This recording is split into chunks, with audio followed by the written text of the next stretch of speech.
ಇಲ್ಲಿ ಯಾವುದೋ ಒಂದು ಬ್ರೌಸರ್ನ ಓಪನ್ ಮಾಡ್ಕೊಳ್ಳಿ. ಸ್ಪೇಸ್ ಕೊಡದೇ ಎಡುಕರಣ ಅಂತ ಸರ್ಚ್ ಮಾಡಿ ಫಸ್ಟ್ ಲಿಂಕ್ ಮೇಲೆ ಕ್ಲಿಕ್ ಮಾಡಿ. ಇಲ್ಲಿ SSLC PUC ನೋಟ್ಸ್ ಎಲ್ಲ ಕೂಡ ಸಿಗುತ್ತೆ. ಮತ್ತು KSEB ಮೇಲೆ ಕ್ಲಿಕ್ ಮಾಡಿದರೆ 5th 9th ವರೆಗೆ ನೋಟ್ಸು ಮಾಡಲ್ ಪೇಪರ್ಸ್ ಎಲ್ಲ ಕೂಡ ಸಿಗುತ್ತೆ. ಯೂಸ್ ಮಾಡ್ಕೊಳ್ಳಿ.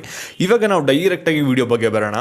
ಇಲ್ಲಿ ಏನೇನು ಆಗ್ತಿದೆ ನಿಮಗೆ ಕೋರ್ಟಲ್ಲಿ ಒಂದು ಡಿಸಿಷನ್ ಅಂತ ನಿಮಗೆ ಪ್ರತಿನಿತ್ಯನೂ ಕೂಡ ಅಪ್ಡೇಟ್ನ ಮಾಡ್ತಾ ಇದ್ದೀನಿ. ಆದರೆ ನಿಮಗೆ ಸಾಕಷ್ಟು ಅಪ್ಡೇಟ್ ಮಾಡಿದ್ರು ಕೂಡ ನಿಮಗೆ ಬೇಕಾಗಿರೋದು ಫೈನಲ್ ಡಿಸಿಷನ್ ಅಂತ. ಏನು ಬರುತ್ತೆ ಫೈನಲ್ ಡಿಸಿಷನ್ ಅಂತ ನೀವು ಸಾಕಷ್ಟು ಜನ ವೆಯ್ಟ್ ಮಾಡ್ತಾನೆ ಇರ್ತೀರ. ಮತ್ತು ಇವಾಗ ಡಿಸ್ಕಷನ್ ಎಲ್ಲ ಕೂಡ ಕಂಪ್ಲೀಟಾಗಿ ಮುಗಿದಿದೆ. ಫೈನಲ್ ಡಿಸಿಷನ್ ಯಾವಾಗ ಬರುತ್ತೆ ಅದ್ರ ಬಗ್ಗೆ ಕೇಳ್ತಾ ಇರಾ, ಅದ್ರ ಬಗ್ಗೆ ನೋಡೋಣ. ಅದಕ್ಕಿಂತ ಮುಂಚೆ ಚಾನಲ್ ಸಬ್ಸ್ಕ್ರೈಬ್ ಮಾಡ್ಕೊಂಡಿಲ್ಲ ಪ್ರತಿಯೊಬ್ಬರು ಕೂಡ ಸಬ್ಸ್ಕ್ರೈಬ್ ಮಾಡ್ಕೊಳ್ಳಿ. ಹಾಗೆ ಪ್ರತಿಯೊಬ್ಬರು ಕೂಡ ವಿಡಿಯೋಗೊಂದು ಲೈಕ್ ಕೊಟ್ಬಿಟ್ಟೆ ವಿಡಿಯೋ ನೋಡೋಕ್ಕೆ ಸ್ಟಾರ್ಟ್ ಮಾಡಿ. ಇವಾಗ ನಾವು ಡೈರೆಕ್ಟಾಗಿ ವಿಡಿಯೋ ಬಗ್ಗೆ ಬರೋಣ. ಈ ಒಂದು ವಿಡಿಯೋಗೆ 4000 ಲೈಕ್ಸ್ ಟಾರ್ಗೆಟ್ನ ಕೊಡ್ತಾ ಇದ್ದೀನಿ. ಯಾಕೆಂದರೆ ನೆಕ್ಸ್ಟ್ ನಿಮಗೆ ಒಂದು ಫೈನಲ್ ಡಿಸಿಷನ್ ಬಂದಾಗ ಅಪ್ಡೇಟ್ ಬೇಕಂದರೆ ಪ್ರತಿಯೊಬ್ಬರು ಕೂಡ ಲೈಕ್ ಮಾಡಿ. ಇವಾಗ ನಾವು ಡೈರೆಕ್ಟಾಗಿ ವಿಡಿಯೋ ಬಗ್ಗೆ ಬರೋಣ. ಇಲ್ಲಿ ನೆನೆ ಅಪ್ಡೇಟ್ ಮಾಡಿದಾಗ ನೀವೆಲ್ಲರೂ ಕೂಡ ಕೇಳಿದ್ದೇನೆಂದರೆ ಇವಾಗ ಇಯರಿಂಗ್ ಎಲ್ಲ ಕೂಡ ಮುಗೀತು. ಇವಾಗ ನಮಗೂ ಕೂಡ ಗೊತ್ತಾಯಿತು ಇವಾಗ ಇಯರಿಂಗ್ ಮುಗಿದಿದೆ. ಜಡ್ಜು ಇವಾಗ ಫೈನಲ್ ಡಿಸಿಷನ್ ಕೊಡೋದನ್ನ ಹೋಲ್ಡ್ ಮಾಡಿ ಇಟ್ಟಿದ್ದಾರೆ.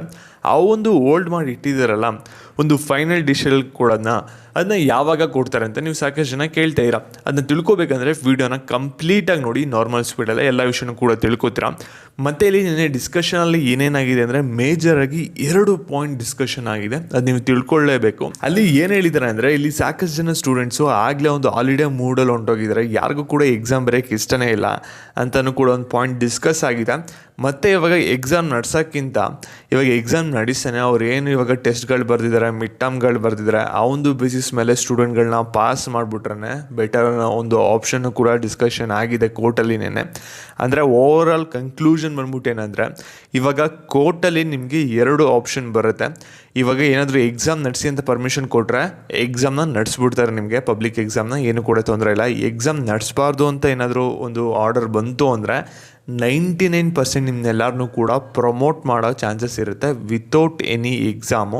ಈ ಒಂದು ಪಾಸಿಬಿಲಿಟೀಸು ಕೂಡ ಇದೆ. ಎಕ್ಸಾಮ್ ನಡೆಸೋ ಚಾನ್ಸಸ್ ಬಂದ್ಬಿಟ್ಟು 1% ಇದೆ. ಏನಾದರೂ ನಡೆಸಬೇಡಿ ಅಂದರೆ ಸ್ಕೂಲ್ ಲೆವೆಲಲ್ಲಿ ಎಕ್ಸಾಮ್ ನಡೆಸೋದು, ನಿಮ್ಮ ಸ್ಕೂಲ್ಗಳಲ್ಲಿ ಏನು ಎಕ್ಸಾಮ್ನ ಬರೆದಿದ್ರಿ ಪ್ರತಿ ವರ್ಷ ಆ ರೀತಿ ನಡೆಸೋ ಚಾನ್ಸಸ್ ತುಂಬಾ ಕಮ್ಮಿ ಇದೆ.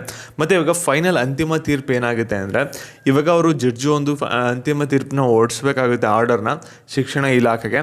ಅದು ಬಂದ್ಬಿಟ್ಟು ನಿಮಗೆ ಈ ವೀಕಲ್ಲಿ ಬರುತ್ತೆ. ಮೋಸ್ಟ್ ಪ್ರಾಬಬ್ಲಿ ನಿಮಗೆ ಬರೋ ಚಾನ್ಸಸ್ ಬಂದ್ಬಿಟ್ಟು ಇವತ್ತು ಅಥವಾ ನಾಳೆ ಬರೋ ಚಾನ್ಸಸ್ ಇದೆ. ಏನಾದರೂ ಡಿಲೇ ಆಯಿತು ಅಂದರೂ ಕೂಡ ಈ ವೀಕಲ್ಲಿ ನಿಮಗೆ ಫೈನಲ್ ಜಡ್ಜ್ಮೆಂಟ್ ಬರುತ್ತೆ.